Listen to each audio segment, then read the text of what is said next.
The healing landscape is the earth, as well as the ancestors, nature spirits, and spirit guides that bring it to life.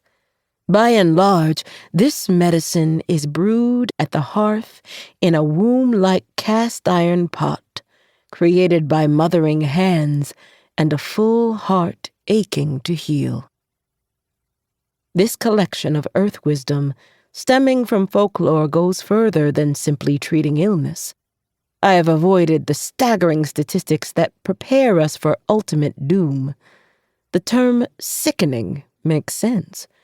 It is a term aptly suited to the health predicament in which many find themselves. If you are wrapped up in sickness, perceiving yourself as ill, how can health prevail? Sick thinking does nothing for the spirit except to weaken it.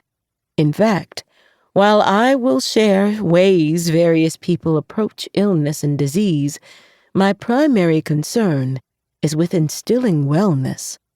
It is the capacity to build a well society that will inevitably enable us to continue to survive, strong in mind, body, and spirit.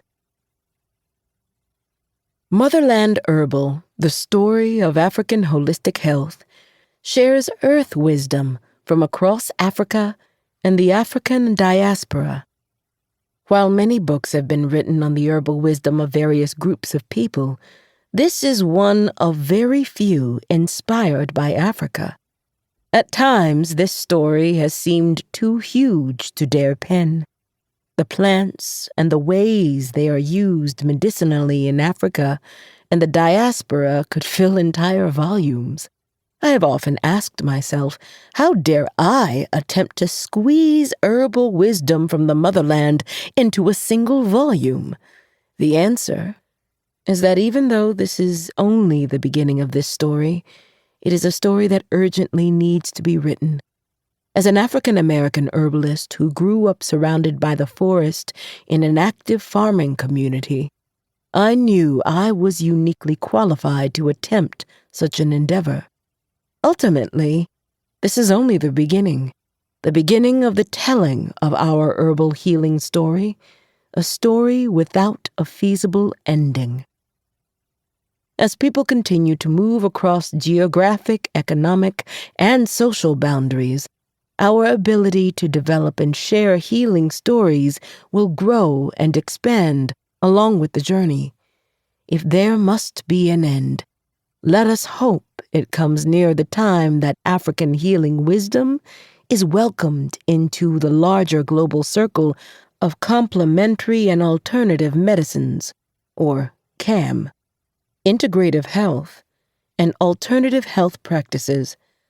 The African, Caribbean, and African American healing ways belong alongside the Native American beauty way, Australian Aboriginal Dreamtime medicine, Western herbalism, Chinese medicine, Ayurveda, and all the other systems recognized as contributing to the health of Earth's people.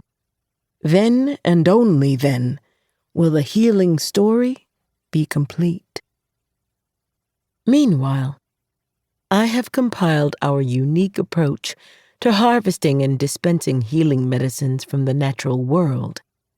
I do not believe in supplements as much as enriching the diet with whole foods, hand-processed herbs, and nutritious drinks. In this book, supplements are mainly provided by spiritual development, exercise, and creativity.